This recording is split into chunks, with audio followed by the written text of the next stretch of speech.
पहले ही दिन से सोचोगे कि हम परफेक्ट हैं तो परफेक्ट हो जाओगे। अगर सोचोगे ही नहीं तो परफेक्ट कैसे होगे। Hello everyone, Radhe Radhe. I hope सब बढ़िया होंगे। आशा करती हूँ आप स्वस्थ होंगे, मस्त होंगे, अपने अपने कामों में व्यस्त होंगे। आज की शुरुआत मैंने घर के कामों से की। घर के काम तो डेली ही करना रहता है। घर के काम फिनिश करके मैं पार्लर और बुटीक का काम करती हूँ। तो मेरे पार्लर के कस्टमर आ गए थे तो मैं उनकी थ्रेडिंग कर रही थी। ऐसे ही मेरा डेली रूटीन रहता है। और आप भी देख लीजिए, अगर आपको कुछ करना है, कुछ पाना है तो आपको कुछ न कुछ तो करना ही होगा। अगर आप में घर में पार्लर या बुटीक है तो आप कैसे मैनेज करो, आइए मैं आज आपको बताती हूँ। जैसे कि मैं सबसे पहले घर का काम फिनिश करती हूँ, उसके बाद पार्लर में काम करती हूँ। पार्लर का काम आता है तो पार्लर का करती हूँ, बुटीक का काम आता है तो बुटीक का करती हूँ। और इन्हीं कामों के बीच अगर काम कर रही हूँ और अगर कुछ काम आ गया है तो मैं मना नहीं करती हूँ। काम छोड़ के मैं पहले कस्टमर का काम करती हूँ। और मेरे यहाँ कोई टाइम फिक्स नहीं है। सुबह 7 बजे भी आ जाए कस्टमर तो मैं काम छोड़ के मैं कस्टमर का काम करती हूँ। और रात के भले 12 बजे तक कोई कस्टमर आ जाता है। वैसे पहचान के रहते तो आ जाते हैं कि दीदी मैं आ जाऊँ क्या, ऐसे कॉल करके वो आ जाते तो मैं उनका काम कर देती हूँ। इसीलिए आप आत्मनिर्भर बनिए कि कुछ करना है, कुछ पाना है, इसीलिए आपको कुछ करना पड़ेगा।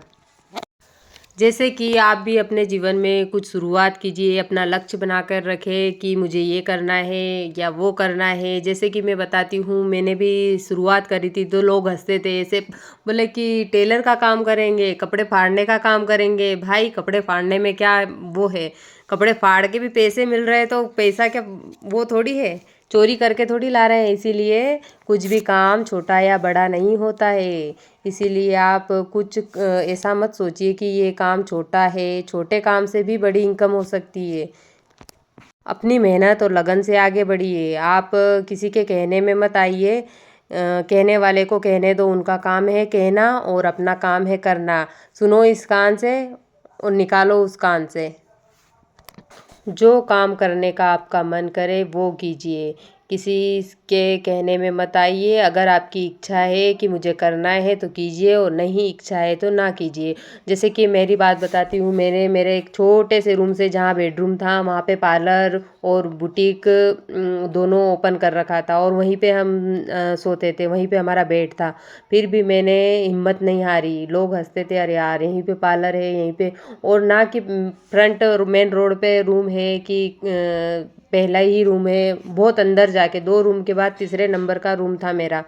तो उसी के अंदर मैंने स्टार्ट किया था। तो मैं तो बिल्कुल ऐसी घबराई नहीं कि क्या सोचेंगे, कि क्या होगा, या फिर इस टाइप का रूम है, ऐसा कुछ भी मेरे माइंड में नहीं आया। सोचने वाले को सोचने दो, कहने वाले को कहने दो। और बस मैं यही सोचती रही कि मुझे आगे बढ़ना है और कुछ करना है। और आज इस मुकाम पे आ गई हूँ कि मैं खुद कर लेती हूँ खुद का खर्चा और सेविंग्स भी कर लेती हूँ। ऐसा ये नहीं है। और मैंने जो सोचा था वो कर दिखाया है। इसीलिए मैं जो कर सकती हूँ वो आप भी कर सकते हो। कोशिश करने वालों की हार कभी नहीं होती है, इसीलिए कोशिश करते रहिए, हिम्मत ना हारिए। हिम्मत की ही कीमत है। अगर आपको मेरी वीडियो अच्छी लगे तो लाइक कीजिए, सब्सक्राइब कीजिए, कमेंट कीजिए। सिलाई का बिजनेस इतना अच्छा है कि इससे बढ़िया कोई बिजनेस नहीं है। यहाँ तक कि मेरे यहाँ पार्लर भी है और बुटीक भी है, तो मुझे सिलाई का काम ज़्यादा अच्छा लगता है। और मेरे यहाँ सिलाई का ही काम ज़्यादा चलता है।